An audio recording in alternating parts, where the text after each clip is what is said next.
I think it'd be really cool to look at, and we talked about this, your story in terms of what happened before where we are now, and particularly, before starting Ocean Made, you worked for Microsoft for almost 8 years. What was the best and the worst thing about working at Microsoft? I think the best thing for me was the team and the people.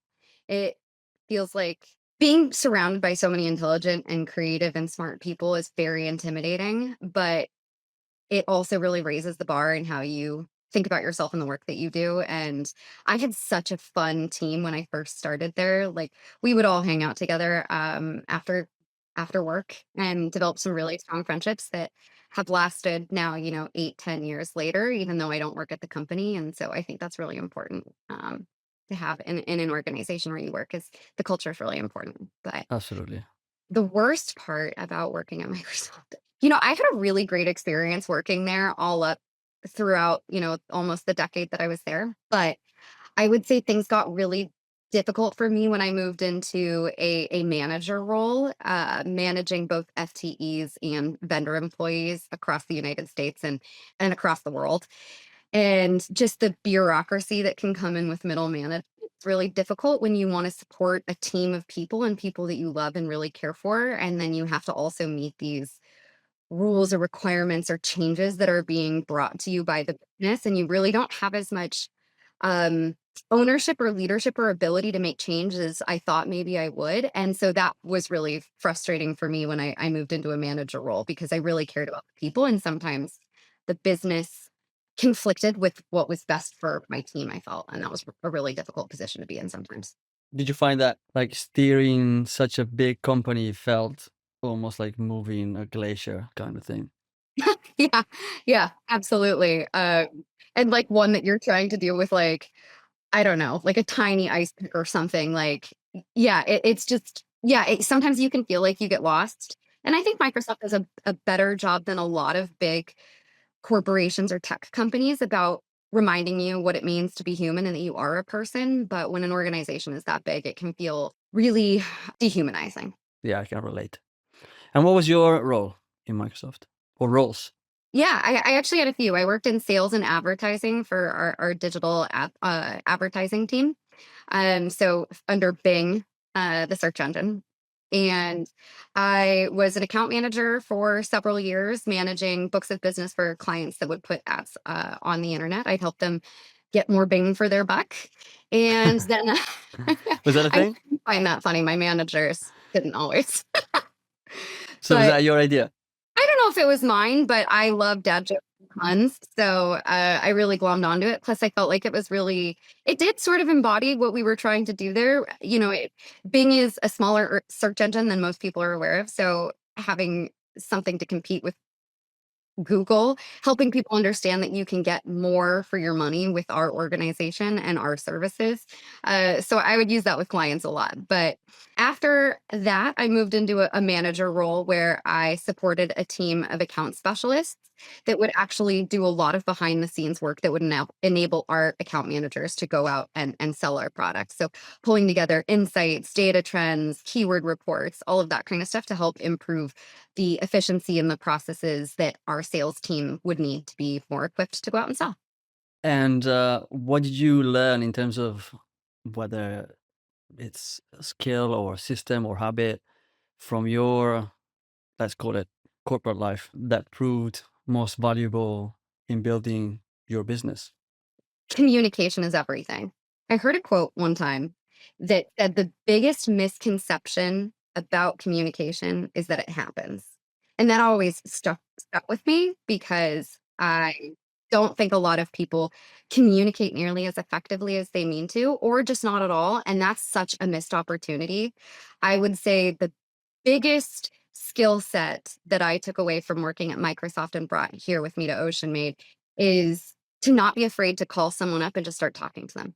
Everyone is just a person, regardless of what position they're in or what company they work for or the job that they have, or even if they're somebody famous or a really big deal. At the end of the day, they're just people. And we all have sort of the same desires and values and uh, need to connect as anybody else. And, I would say through my journey here at Ocean Made, I have to call people all the time. I have to have random meetings. I do a lot of cold calling just to network my way to something I might need. And being able to just hop on the phone and not be nervous to call someone, I think is an incredibly important skill set.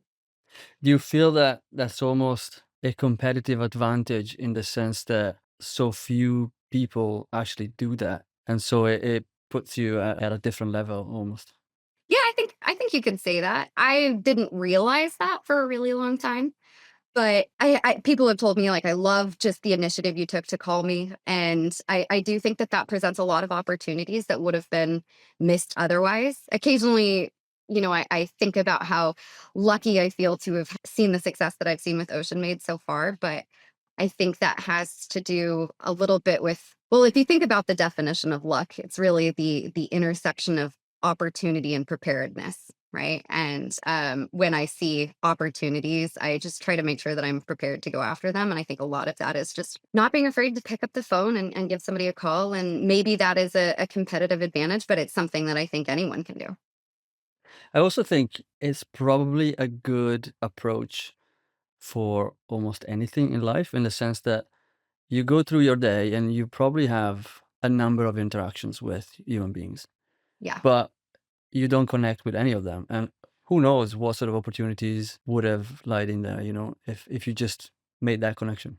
Exactly. I can't tell you, out of the hundreds of phone calls that I've had over the last 2 to 3 years, it's usually the ones that I've scheduled and I'm not really sure that I see the value in mm, joining that, or the relevance in that moment, and those tends to be the diamonds in the rough, where just that random person had this really helpful pocket of knowledge or the connection. It's like somebody's second cousin, not even somebody within the industry, that is like absolutely the connection I needed. And so, yeah, I would say, like, just getting to know everyone. Everybody has value, and a lot of people are willing to help wherever they can. And so, I don't know, just, yeah, communication is so key, and you have no idea what opportunities will present themselves when you just go out and meet people. I guess one of the lessons is don't dismiss people. 100%. Everyone has value, whether you see that or not. It's kind of like the don't judge a book by its cover, but I think it's the most meaningful connections I have made have been in the most random of places. Yeah, I can see that. So you were digressing already. Let's let's get back to the notes. So you're at Microsoft and you obviously paint a really nice picture of what was happening and all the learning. Why leave? Great question. It's so hard too when you've got those golden handcuffs and great opportunities and a six-figure job. But it was during COVID, and I unfortunately lost my grandmother and my family dog really close back to back to each other. And I took some time away to just kind of, grieve and then reflect on what life meant to me. And I think during that time, I just realized that life is incredibly short. It can end at any point in time. And I just wondered if I wanted to keep putting ads on the internet for companies that I may or may not believe in for the rest of my life. And the answer was, I don't want to do that. And I started feeling a pull inside, and maybe with just what was ever going on around the world, and the environmental climate, the socioeconomic climates, the political climates, and I just felt like I needed to do something more meaningful with my life. And yeah, I just wanted to do something meaningful with my life. And a few years before COVID had started, I had seen a 16 minutes with Bren Smith, who I know you've interviewed before, and he was talking about how if you have $20,000 in a boat, you can have a seaweed farm. I don't know, did you ever watch that 60 Minutes video? Same pitch, different venue kind of thing. It was the same message, but for me, it was how to save a planet podcast. Yeah, he talked extensively about the benefits of seaweed farming and aquaculture, and how seaweed is really one of the greatest gifts that our earth has given us, and we need to have more seaweed farms. And I think after watching that 60 Minutes, my family and I had talked and we were like, we're gonna start a seaweed farm. We have to do that. And it turns out it's totally not that easy at all. Especially here in Washington, there were no commercial seaweed farms at the time. And, 7, 8 years later, there are still, I think there's maybe four seaweed farms here, and some of them are still just getting their lines in the water, but we really don't have an established industry here. And I also realized through that research, like, I don't think I actually want to go into seaweed farming necessarily, but the idea of working with seaweed and integrating seaweed into my life and other people's lives really stuck with me. And so I was using seaweed all the time in like my hair care, skincare, fertilizer for plants. And what's funny is like I'm not even a huge fan of the taste of seaweed, but I just love what it can do for our planet and to help us fight climate change and carbon emissions. And so it was something that I was trying to find a way to integrate it in my life. And so when I left Microsoft, I knew I wanted to do something with seaweed. But the original idea that I had was more focused on creating a sustainable marketplace of seaweed products than the vision that I have focused on now. But So this is the first iteration of Ocean Made. yeah, originally my idea for Ocean Made was to create a really sustainable marketplace that could compete with people like um, Amazon, and just something that was really environmentally friendly. And I wanted to showcase that there are products that could be made from seaweed or ocean waste, or support products from companies that had goals and missions to help save the ocean. But it turns out that people don't really shop like that. They are not looking for a sustainable website that then has products that solves a problem. They're looking for products that solve a problem, and then they hope that that product is sustainable or environmentally friendly. Can you say that again, please? Yeah. That is so key. Yeah, it really was. It was a big learning for me to understand that people don't shop that way. And it was also interesting because as I was working on this, I slowly came to the realization that I was just putting ads on the internet again for companies that I might not believe in, especially since through working on this first iteration of Ocean Made, as I was vetting companies, I was finding that quite a few of them were not as transparent or forthcoming about their processes or products that they had advertised in terms of how they were being sustainable and environmentally friendly. And that felt a little shady to me. And so yeah, it was a very difficult time for me, and I couldn't really bring myself to do the tasks that that job would require every day. And it was kind of a low point, especially after leaving, a six-figure job and having a pretty successful career at Microsoft. I was just sitting there thinking, like, why did I leave my job? Cushy benefits and bonuses, and what am I doing now to just kind of do the same thing? And so I spent a lot of time not working after that first year and a half where I was like painting and I was caring for plants. Like you can see my plant wall behind me. And I spent just like a lot of time in the garden. And I don't know, I was feeling really discouraged, which is it's just part of the process in starting your own business or being an entrepreneur, I guess. Yeah. I just want to pause on what you said there for a second. Maybe there's a bit more. Sure. Uh, I wonder if, you talk about how certain companies didn't really match your expectations in terms of their transparency. And I wonder if it's sort of a general issue with sustainability, the fact that the line between doing things better and then falling into greenwashing is really thin. Or maybe it isn't. I don't know. What do you think about that? You make a great point. There, I think is, I was even going to say there's a line between doing things better and doing things perfect. And the line there is much, much bigger. I think that you're correct in that there is a line between doing something slightly better and then greenwashing. And what it comes down to, I think, is really the transparency and demonstrating the commitment to continuing to do things better. I think I'm really lucky in starting Ocean Made right now because every decision that I get to make along the way is rooted in doing something better than the existing system is doing right now, but also recognizing that I can't do everything perfect right now. And as long as we are transparent about what it is that we're doing and committed to doing things better along the way, I think that's what really ultimately matters. There is a quote from Derek Sivers, author of a bunch of books, I think, maybe 3 or 4, but the one really that I maybe read once a year is Anything You Want. It's like a 1-hour read, and it's about entrepreneurship and essentially in his experience. And he says that your business is your own utopia, and you can make it whatever you want, and you make up the rules. And so you can really design a world that follows your rule and that is perfect in relation to your values and whatever and your preferences. I'm pretty sure Derek Sivers would have said that better, but that's the spirit, I guess. And Yeah, I think if that's what you're doing, then it's something you can be proud of. absolutely. It's funny because I've had a lot of imposter syndrome along the way in this. And you were right. It's exactly what I want to make it. I keep forgetting that it's my company and I can make these decisions. And, Fed, we're the adults now. We're in charge. And that has been sort of funny for me to come to the understanding of, is that I can do whatever I want and I get to make those decisions. And it's been super empowering, especially coming from an organization like Microsoft that you had said, is kind of like moving at a glacial pace.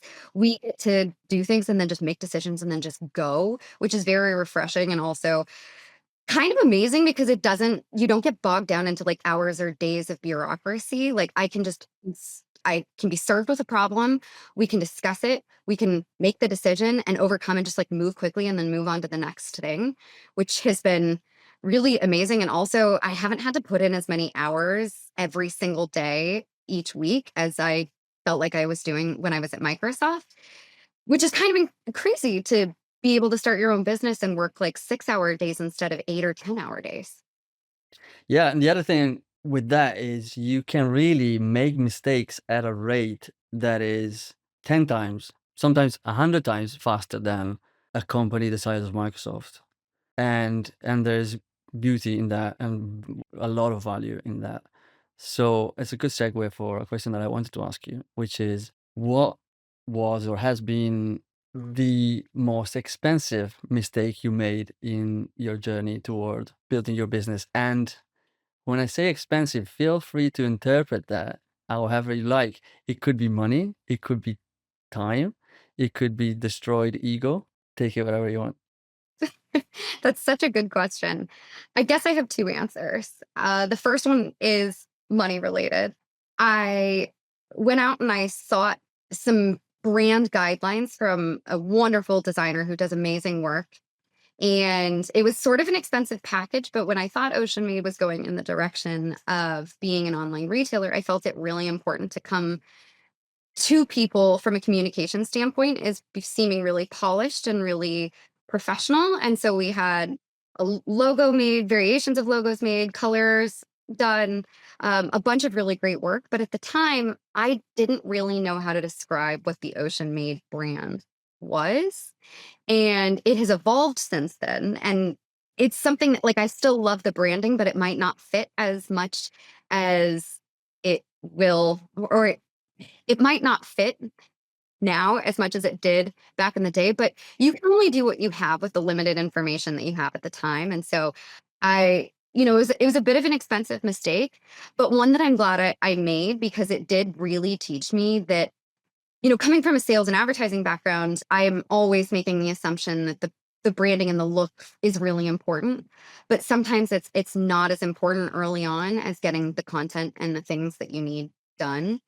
So yeah, that was a little bit of a learning, but or a mistake, but a one I'm really glad I made. You were talking about, I think you were making a really good point about decision paralysis caused by imposter syndrome. And I kind of want to dig a bit deeper on that because not only selfishly, I think I can relate, but I think there's quite a few people in the audience that would. So the second mistake I made, I think, was listening to the imposter syndrome that was the voice in the back of my head, and that created a lot of decision paralysis. And I just wish that I realized earlier to completely disregard that voice of imposter syndrome. For a while, sometimes I would feel like this sense of audacity, like, who am I to come from a sales and advertising background to create this new type of biodegradable gardening pot made from seaweed. Like, I don't have a background in crop sciences or chemistry or aquaculture or engineering or manufacturing.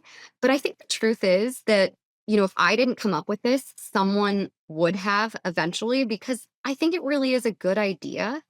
And I think as long as you have the tenacity to see through your vision, you really can do anything. And it doesn't matter who you are or what your background is. As long as you believe in what it is that you're creating and you don't give up, you really can do anything. And I don't think I believed that enough for myself early on in the process. And it's something I'm still dealing with right now. But just knowing that I can do anything that I want because this is my company and I just need to make a decision and go is the right decision to make, even if it ends up being the wrong decision down the line. It's something that I will learn from, but I think the worst thing that you can do is not make a decision and not see action come through. So, yeah, I would say the biggest mistake that I made is listening to that voice of imposter syndrome. I wonder if there is some good in it because I don't know where I'm going with this, but whilst you were talking, I was sort of thinking, oh, but maybe that's why you are so good. And what I mean by that is a little bit of doubt and reflection maybe avoided you a number of extra mistakes or made you think about it a bit more rather than just going straight and maybe not recognizing red flags or not understanding or looking at the wrong proxy and inflating your ego and sort of thinking, oh, this is amazing. And how many people like that in business? And it's not a good look.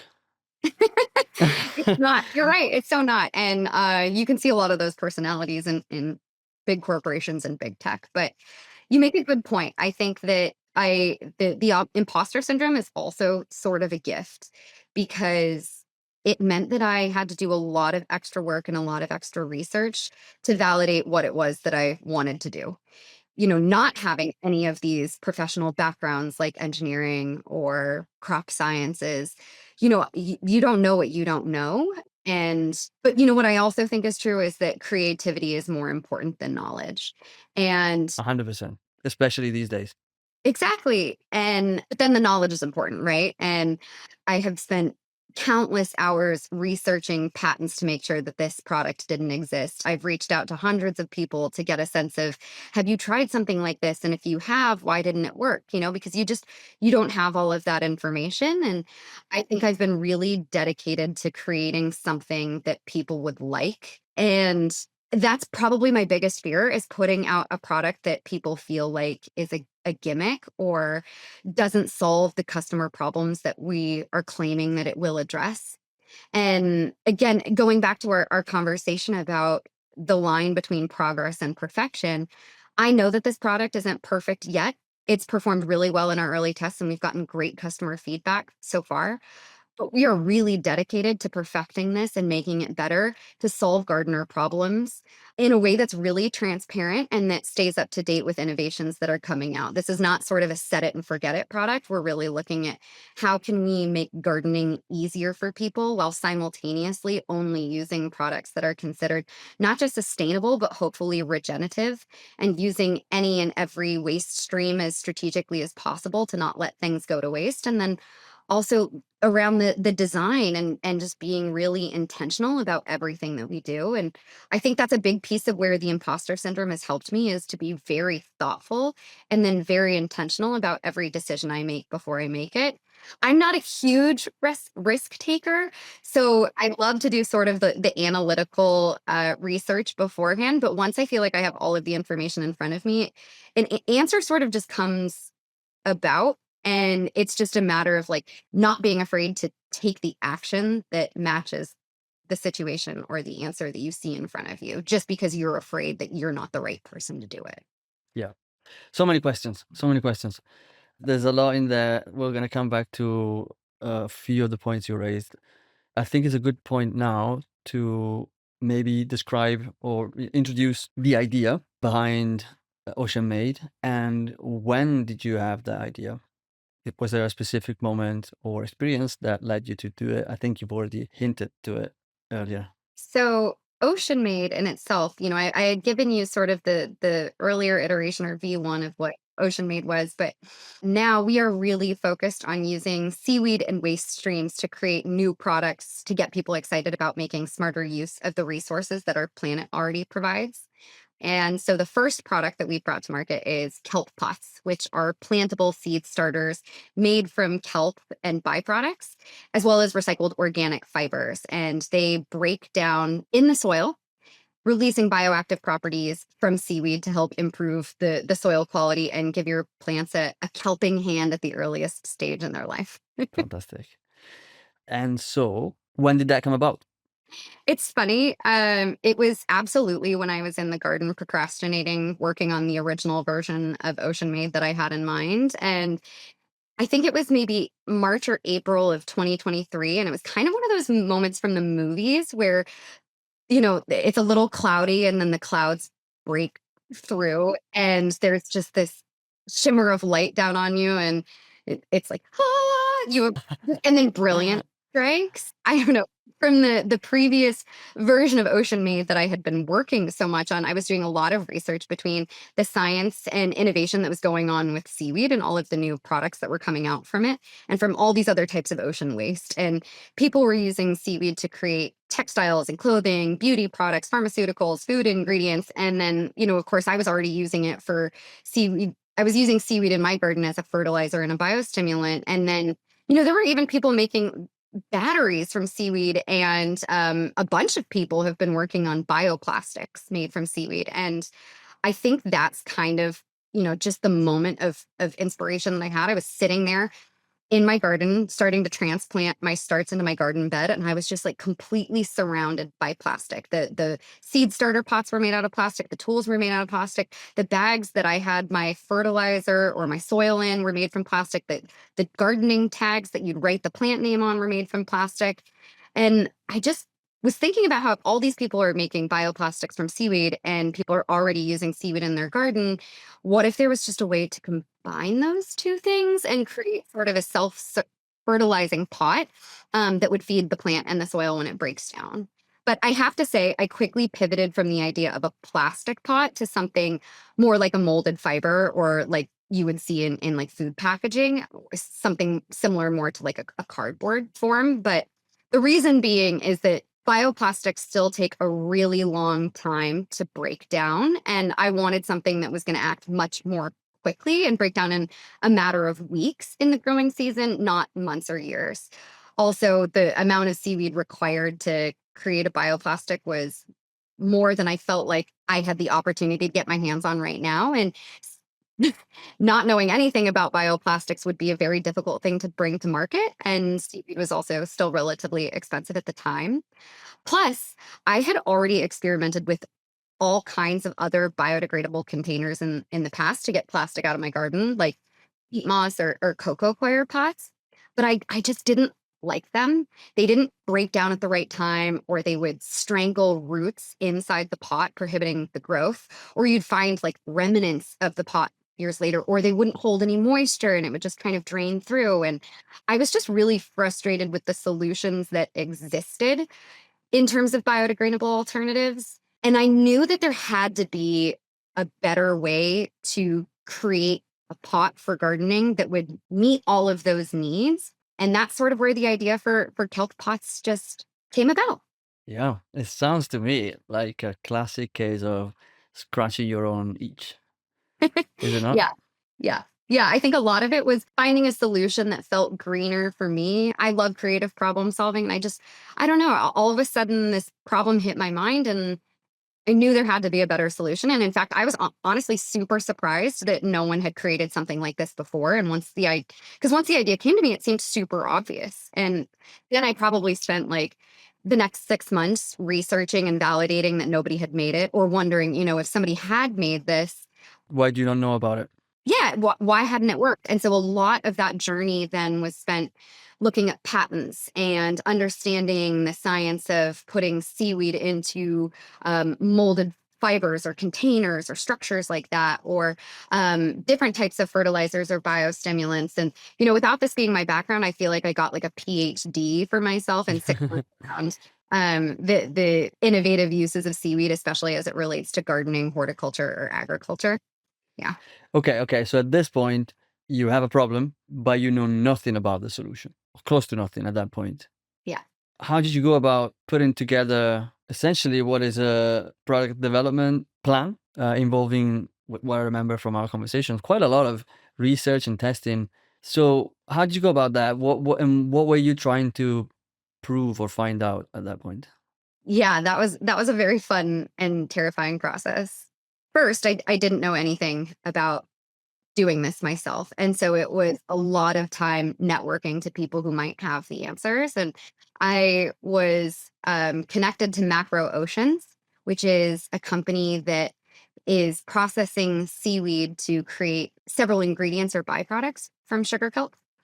And in talking to them, I realized they actually have a waste stream that might be really useful for us to leverage. And with them, we were able to validate that seaweed, yes, can become a structure of some kind to hold a plant or water in it. And so that was really validating. And from there, I worked with a company called Fun Stuff Designs, who really helped bring this to life. The prototypes that I had the capability to build here in my house or in my garage, we did like DIY paper making kits, and we knew it was enough to create this structure, but it didn't apply the type of pressure or molding that we needed to test it against other biodegradable containers or competitors in the marketplace. And that's where Fun Step Designs came in.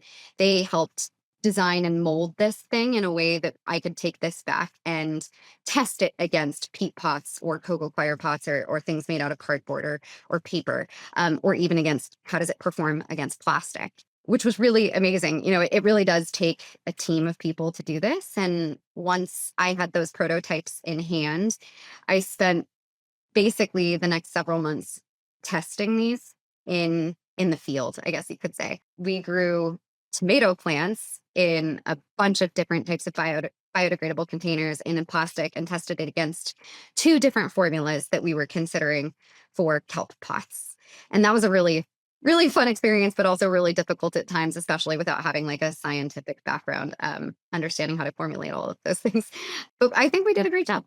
Yeah, I mean, I remember that period. It was essentially, am I right in saying that all of this was done in your basement or garage? And you basically turned it into a lab.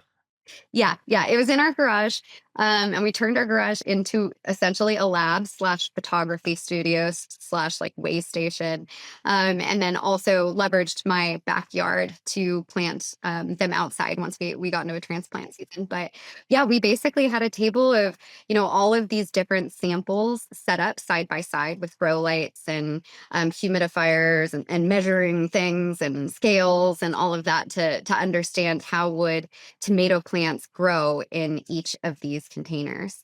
And I think my goal truly, after figuring out that yes, this seaweed byproduct could be turned into a structure, is also just wanting to know, is this going to kill the plant or not? Yeah. That was kind of the big thing that I really wanted to understand is there's a possibility you can over fertilize something, which is just as harmful as not allowing your plant to have any nutrients whatsoever. And so we realized that raw seaweed, while full of nutrients and so great, might be just a little too potent.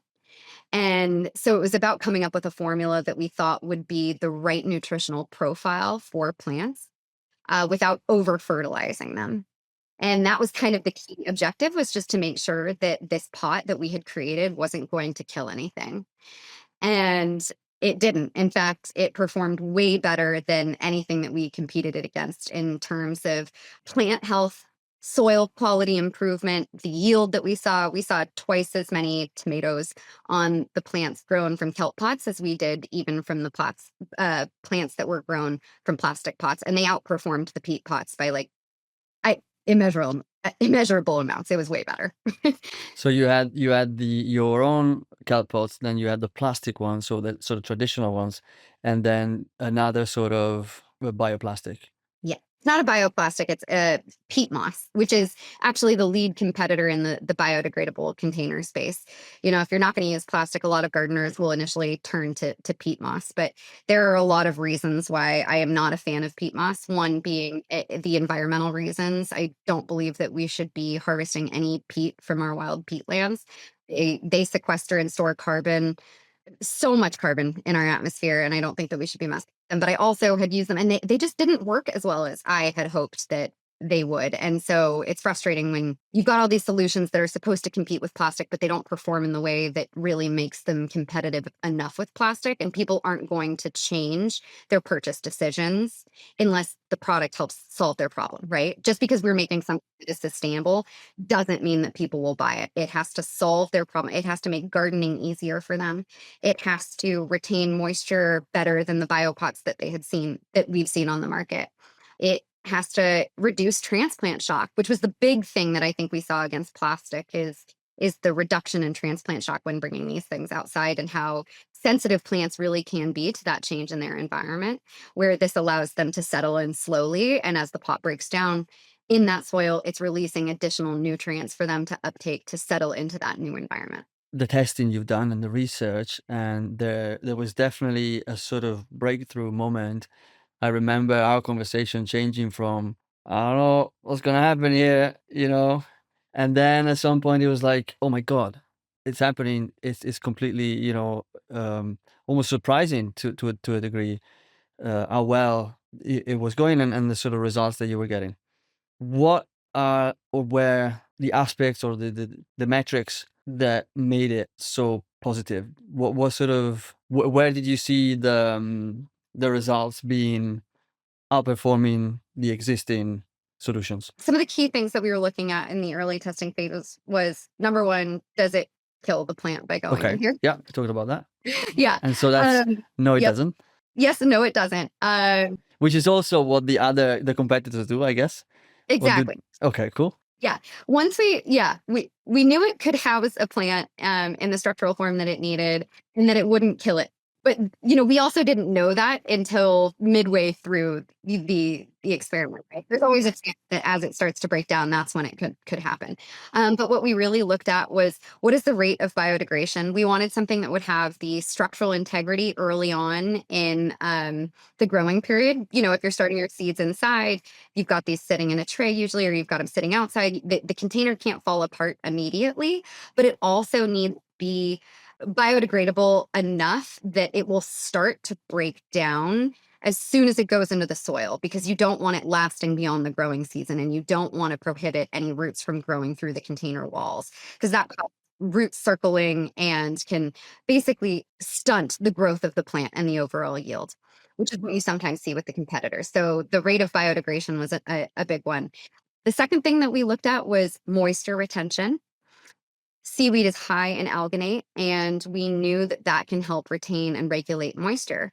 So we wanted to make sure that this could retain water a little bit better than any of the biodegradable containers on the market. I will say, it doesn't compete as well as retaining moisture in a container like plastic does, because it has porous walls, but we did find that it absolutely retained moisture better than the other biodegradable containers on the market. I think against our peat moss competitor, our pot retained moisture on average for 36 hours longer than that. So moisture was a big one. We were also looking at, how does it impact the overall development of the plant? So are we seeing stronger stalks? Are we seeing more leaves? Are we seeing more buds? And ultimately, are we seeing a larger yield of fruit? And that is where the tests really surpassed my expectations. Once we had these outside and they were really settled into their environment, we really saw the kelp pots start to take off, which made sense. That's when the pot starts breaking down. And I think it was, a month and a half after we moved the plants outside and directly into the soil, that we wanted to see what the rate of biodegradation of the container looked like. So even before all of the tomato plants were ripe, we said, let's dig a couple of these up and understand what the container looks like. And I remember that day with my friend Tiernan, and we are digging in the dirt, and I'm like, where is the pot? Where is the pot? I can't find the pot. And we were like, wait. is this really not here? And we had used a certain type of soil in the seeds starting process that was different than what we had in the garden bed to be able to see the difference. So you could see that the soil that was in our container had moved along outward in the garden bed with the roots as they grew. And so it was really cool, like digging for the remnants of this container and not being able to find any after a month and a half of it being in the soil. And we were like, okay, maybe that's just a freak thing. So we dug up a second one and it was completely gone. And then we dug up one of our competitors in a peat pot, and the entire pot just popped right out. And you could see that none of the roots had been able to make their way through the container walls. So that was just a really exciting breakthrough. And it was a really good day. So this is what's happening under the surface kind of thing. Mhm. But well, and there's a picture I'm thinking of, which I know I can talk about because I'm pretty sure it's on social media. Yeah. And if people are curious, they can have a look. I've seen it on your LinkedIn, and you know the one I'm talking about. Yeah. That is incredible. What's happening there? That was from that day. And I am holding a tomato plant that was grown from a kelp on one hand, and I'm holding one that was grown in our competitor in the other hand. And you can see such a dramatic difference in the growth. And this was before even, those tomatoes had ripened up, but I think this particular plant had something like 85 tomatoes growing on it and like another like 30 flowers, meaning those buds would have produced a fruit. And then our competitor had one tomato on it and maybe I think like one or two more flowers. And it was because it had been so root bound and stunted in that container, it really just never had the ability to take off versus what we had seen in ours. And the root structures were just totally different in terms of size. We had so much more branching, our stalks were much thicker, and ultimately like the taste of them too was really phenomenal. So yeah, that was a really great day. And that picture, I think, was the validation and proof that I needed to fight that imposter syndrome. That regardless of the fact that I started in sales and advertising, look what I made. And I didn't make it alone. Look what I made with the help of so many wonderful people, that if you're just creative and you put your minds together, you can create something really, really amazing. And I'm just really excited for people to try this and see those results themselves. Yeah, so am I. And even if you don't care about the ocean, and even if you don't care about seaweed or sustainability and all that wonderful stuff, even if you just look at the problem that you described at the beginning, and you just want to grow healthy and productive plants, this is it. Yeah, it's such a vast difference from where I started with the earlier idea of Ocean Made, of creating all these sustainable things that you will search for that maybe can solve a problem, and instead approaching it as this is a product that solves gardener problems and can help make your plants healthier, stronger, grow bigger, and eliminates the use of plastic or synthetic chemicals from your garden. And by the way, it's made from seaweed and recycled organic fibers. So it is incredibly sustainable. And not just that, it's regenerative. Seaweed is one of the best things on the planet for sequestering carbon. And in the process that we're using, we've got that carbon locked in that then ultimately ends its way back into your soil to release that carbon down in the ground where it ultimately should be.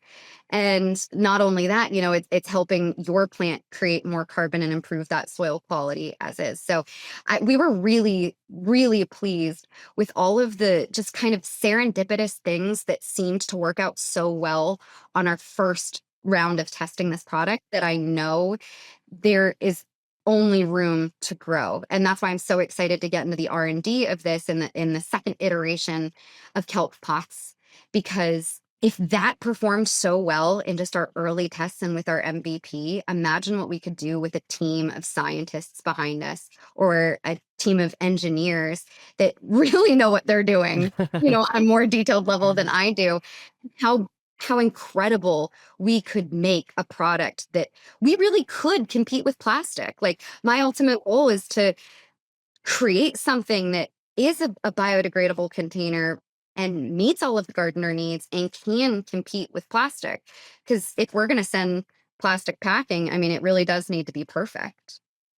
I'm gonna switch gear for a second, because we had a few conversations, I think last year, about the importance of not working in a vacuum, of getting help, particularly around having a mentor or mentors.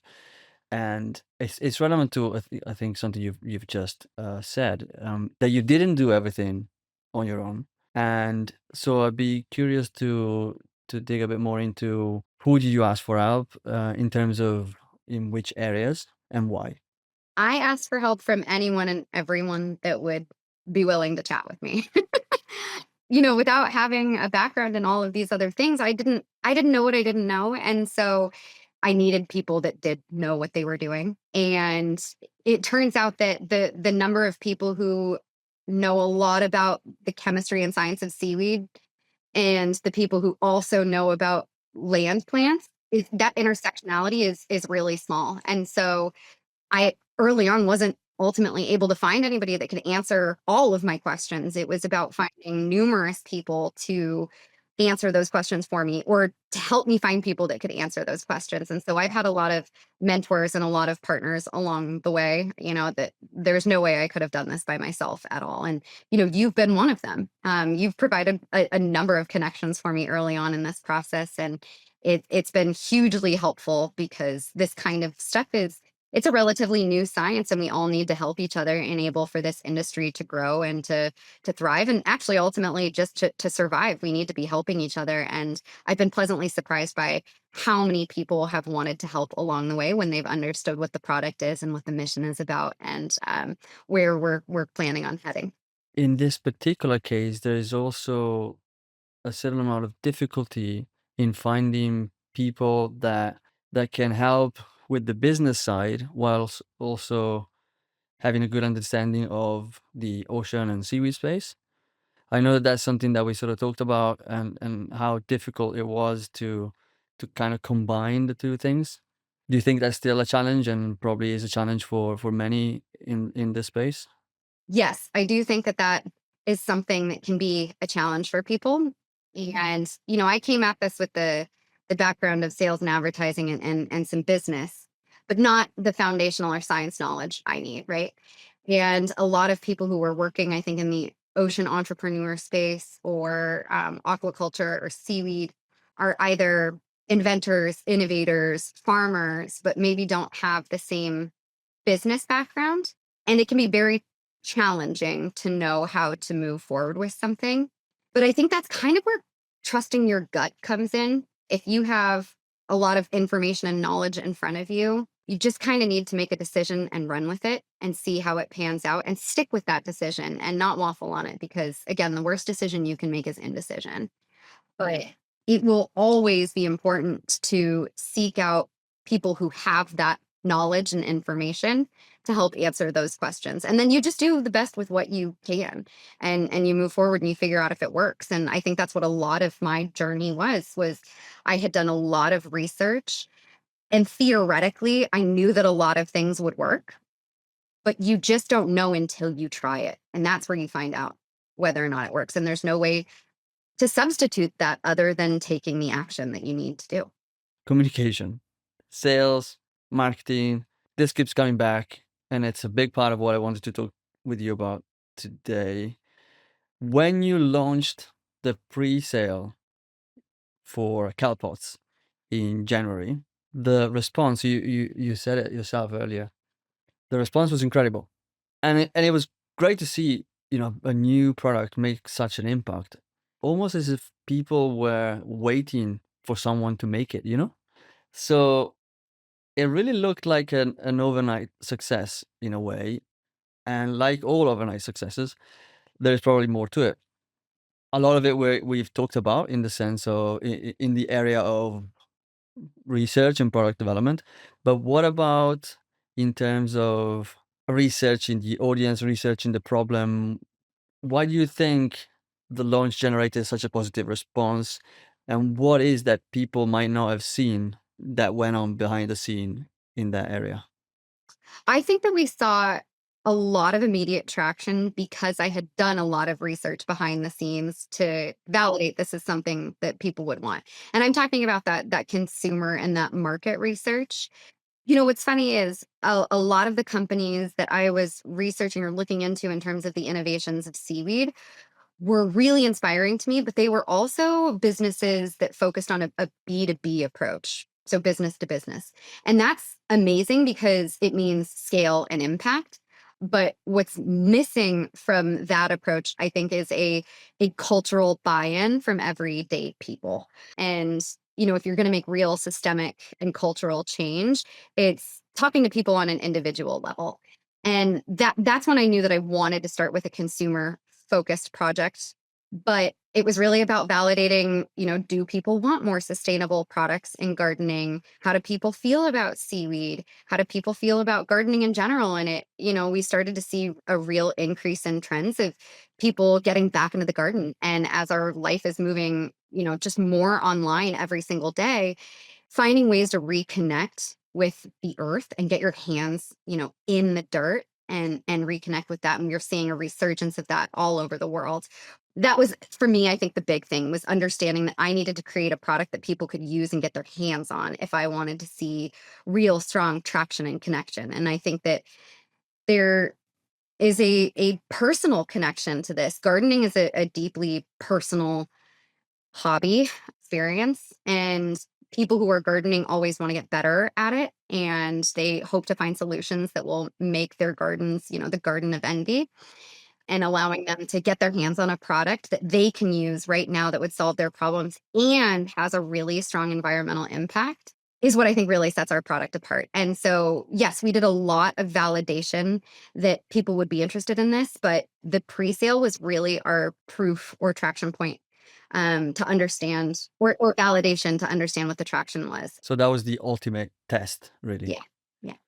I wonder if there is an element there of this product because in gardening is such a visual, tangible, practical thing. Like you different from other products, you have to get your hands dirty. You see your plant grow. That's quite, and then you see the pot disappear. It's quite a strong, powerful thing that happens in front of you, as opposed to a lot of other even sustainable products that you might buy, and yes, they have been done in a way that is more sustainable, and in some cases you do see that, but in this case, it really happens in front of your eyes. Yeah, you make a great point, and it's also why I think I was so afraid to make this, because it's not just a sustainable product or a package that you can just toss or put in the landfill. It's designed to have a purpose when you use it. And gardening is such a deeply personal thing. And it's one of those things where, you make your decisions for your garden at the beginning of the season. And you can't go back and make those decisions later, right? So you've got to make sure that you have all of the tools and the resources and your garden set up the way that you want to maximize that yield. And if you make the wrong decision, maybe your tomato plants don't grow because you didn't use the right fertilizer, or you didn't plant it at the right time, or you just didn't give it the right conditions. And so knowing that we were creating something that would then be what another thing's success is dependent upon is really terrifying, but also so gratifying to see the results then, that yes, it really does work, and it works right in front of your eyes. What did you do to test demand before the pre-sale? Was there anything in particular other than you mentioned talking to people? Was there anything specific that you can share? I did a lot of customer interviews, research. I wanted to know, what did you do? First of all, do you like biopots? Have you used them before? What's your experience? And And this is to gardeners. yeah. Mhm. And the overarching answer was biopots suck. They don't work well compared to plastic. And so many people would try it, experiment with it, and then go back to plastic.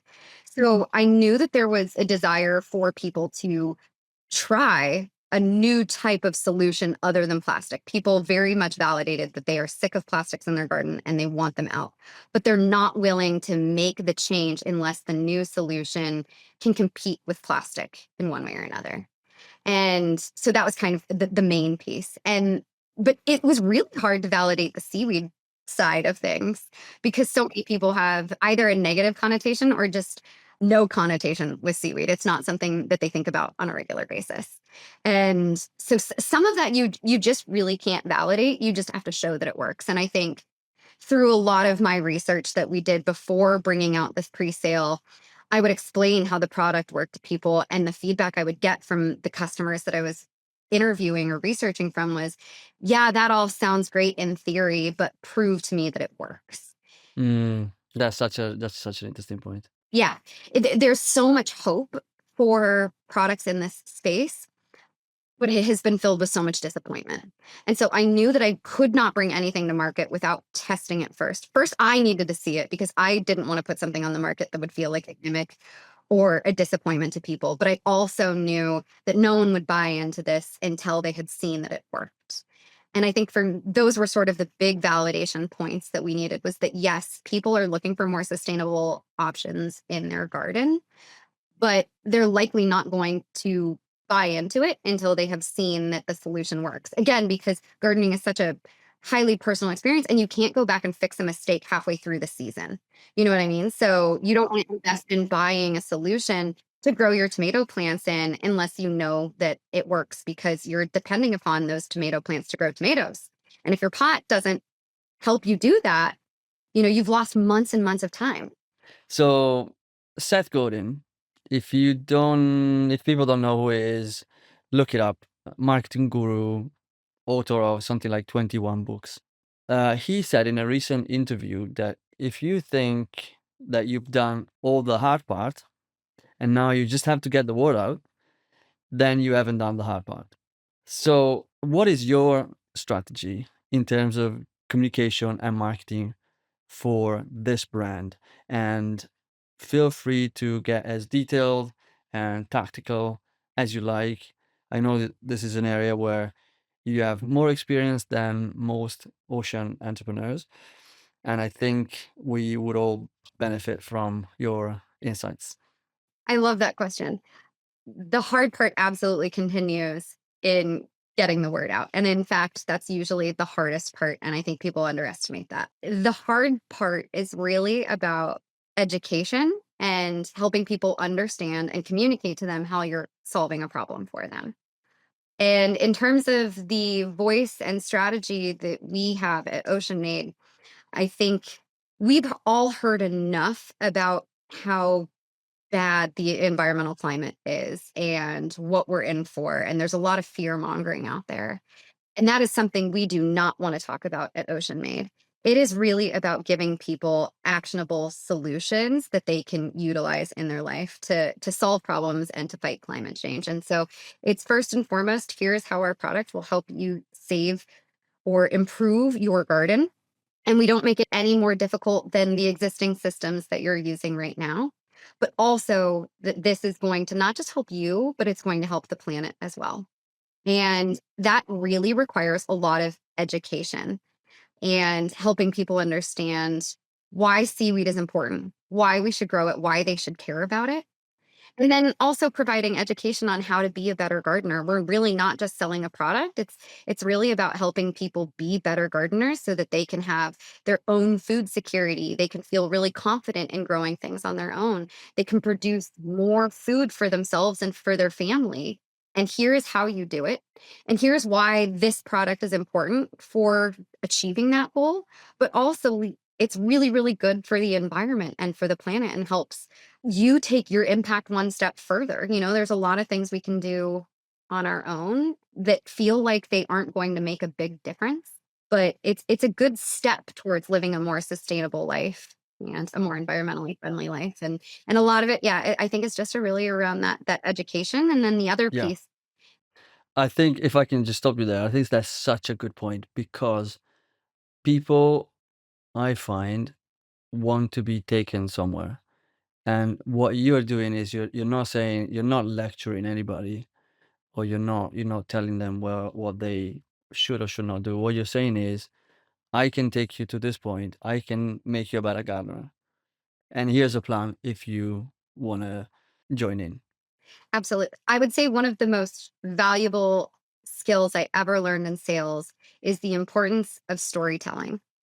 And my favorite form of storytelling is the hero's journey. And that's what I think we're trying to offer here at Ocean Made. And the concept behind that is really around you are not the hero of the story. You are the guide that helps the hero of the story become the hero. And your hero is your customer. For example, classic Star Wars. Luke Skywalker is absolutely our main character and our hero in that story. But he didn't get there without the help of other people. And where I see Ocean Maid playing a role is sort of that character of Yoda, where I will give you the tools and the skills and help you practice that will ultimately lead you to be the hero of the story. And so that's what we're trying to do is show you these are the tools that you can use to be more a more effective gardener and a more sustainable person. Here's how you can use them. Here's education to help you become a better gardener. But ultimately, this is really your journey and you're the hero in it. And we just ultimately want to help people become better gardeners and live more sustainable lives. And I think that's really the basis of our brand and our story at Ocean Made. Who is Ocean Maid's hero? And you have been talking about gardeners. Is there a distinction to be made between home gardeners or professional growers? Is there any subsegment that you are already thinking about? Am I completely off track? No, not at all. I think our hero of the story is anybody who wants to grow. And right now, Kelp Pots is targeted towards home hobby gardeners, and we're expanding into more commercial opportunities. But I think it's really about anybody that wants to grow anything and helping them be better at that and feel more confident in their ability to grow things as well.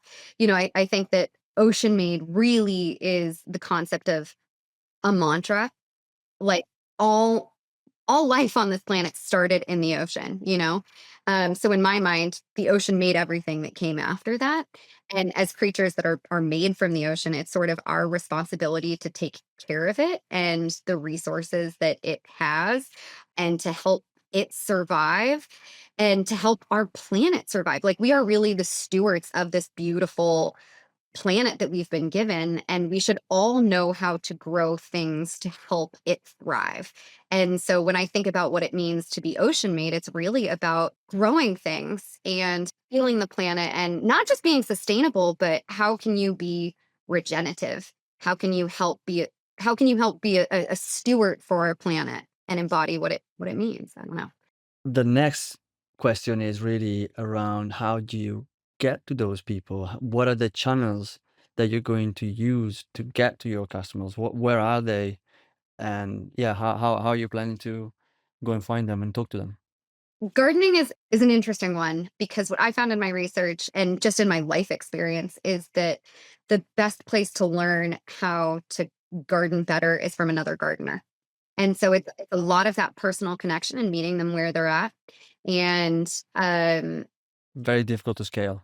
yeah, very difficult to scale, but that's why, a positive customer experience is really important and making sure that people communicate via word of mouth. But then also, placing ourselves like in farmers markets and trade shows. And one of my favorite places to talk about gardening and not necessarily get the word out about kelp pots, but to establish sort of trust and credibility with my audience is in Reddit. There are a lot of Really? ton of gardening forums. I love Facebook for the groups and Reddit for all of the subreddits that it has around gardening tips and indoor gardens and how to improve your garden and plant clinic and ways that you can help people diagnose what's going wrong with their plants. And so really with engaging in that community that I have gotten so many good nuggets of information and a lot of people who have kind of joined my research side of things, my customer research to validate that I'm creating something that they really want. We have not moved into paid advertising or media in any way whatsoever. So far, all of the traction that we have gained and the fact that we sold out of our pre-sale all came from organic traffic, which I think is amazing. And I think that that's a proof point that people are excited about this product and will share it with people and want to talk about it because it is a good solution and it's a great, circular story. But I do know that we will run into lots of challenges and hurdles as we get into paid marketing. But I think it's really opportunities like this where I can describe in more detail the magic that seaweed really is and the product and how it can help solve your gardener problems than just shoving advertising down people's throats. I'm so tired of seeing my social media feeds filled with ads and things that feel like clickbait that I feel strongly that anything that we are going to put in front of people should either have a good story or a good lesson. And it's not just about selling our product, it's really about I am sharing knowledge with you and I am giving you helpful tips to help you solve your problems. And by the way, that happens to be with my product, or if not, also just giving you that information anyway. You know what I mean? Yeah, yeah, yeah, absolutely, absolutely. Like provide value regardless, Yeah. and not and delay the reward of the sale, I suppose. Yeah, it's really less about being a retailer where people buy a product and more so about making more people equipped to grow things on their own and have the confidence to do that. So, regardless if you're buying our product or a different product, more people growing things is better for this planet. And that's what I want. Yeah, and that makes you the guide, the Yoda. Yeah. Yeah, I hope to be. It's funny. I have a bunch of friends and family in my life that will text me every once in a while with a picture of a sick plant. What's going wrong? Can you tell me what's going on here? Or one of my favorite things is to go over to a friend's house and help them plan out their garden and think about the companion plants that should be done together and thinking about the direction that you should be facing in terms of getting enough sunlight and thinking about the pH levels in your soil. And it's that's knowledge that you can't get from, like an advertisement or don't want to spend the time to read in an article. So, and it's so fun to share that information. I'm really glad about our marketing strategy is that because that's the way that I like to communicate with people anyway. And so it feels very natural and organic for me to be talking about how to help people than necessarily say, here's a product. And from a customer's perspective, it's so much easier to trust you when you take that approach. I hope so. I hope they can trust us, and that is a really important factor for me, especially with the imposter syndrome that we've talked about, that I am always open to communicating. If the product isn't working well for you, I want to know that more than I want to know that it is working for you. We've done tests and trials here, but there is no way for us to predict how well this pot will work in every single different growing scenario. What you can create in a lab is fantastic for quantifiable results, but growing a tomato plant in Washington is really different than growing a tomato plant in California versus even Florida. You know what I mean? The pH levels are different, the sunlight levels are different. And so we know that this product works really well as a base level, but if it isn't working for gardeners, the thing I really want is to know that because we can take that information and learn from you and why it didn't work well so that we can work on iterating that product into a new version that does help solve those problems. We are committed to continuing to innovate.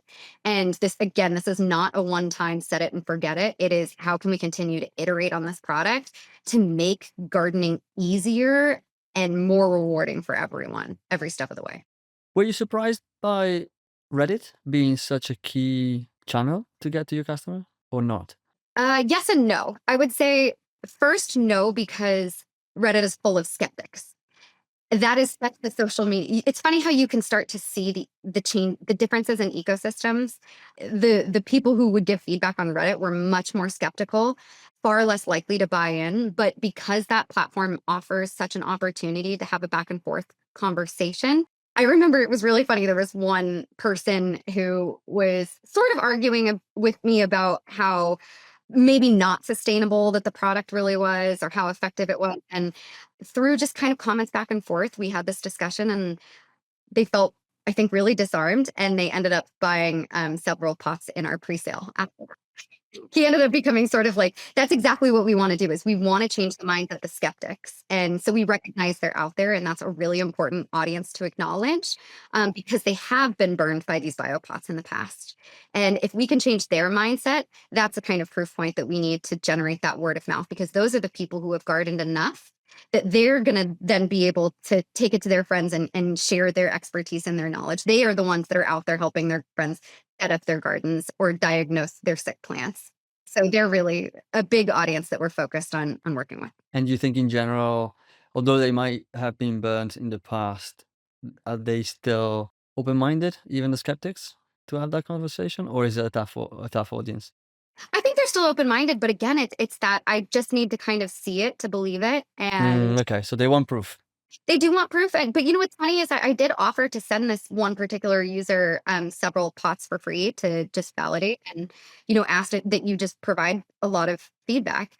And, they ultimately said, "I don't think I could give you an unbiased opinion unless I buy them," which was fascinating, to see that people would still be willing to pay for it, sure that they're getting an unbiased opinion.